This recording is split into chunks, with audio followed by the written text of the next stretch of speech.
Where are you seeing rates? And I know you can't quote a specific rate, but where are we seeing rates? Give me a range. The lowest rate you saw to the highest rate you recently saw.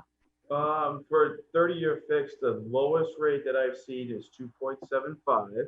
It ticks up from there depending on FICO score and down payment. On average, they're probably right around between 2.875 and 3.125. It kills me when I hear people say, like, you know what? I just got a 2.75 or 2.8, but I'm going to shop around for a better rate. What? When you look at the past 40 years, the rates on average got to be 8.5, 9%.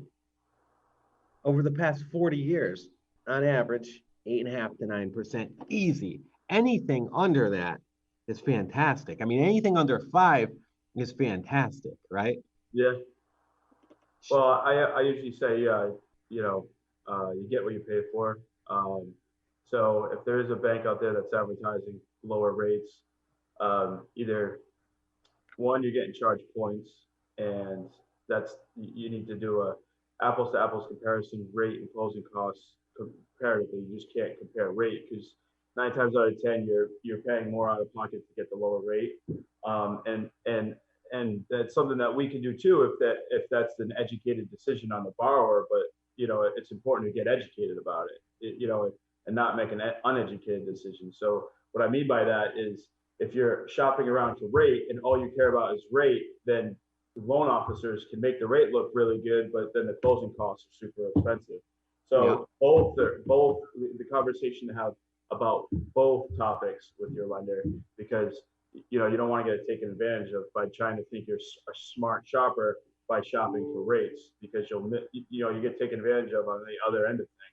So interest rate and closing costs they're directly related to each other.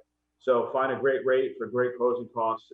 That's where you're winning. And then if a customer is motivated by points and they see the value of paying points, that's something that a lender like me can also accommodate. I just don't lead with that. I don't think that charging points and customers just to show a flashy rate is the correct way to advise my customers on the mortgage process.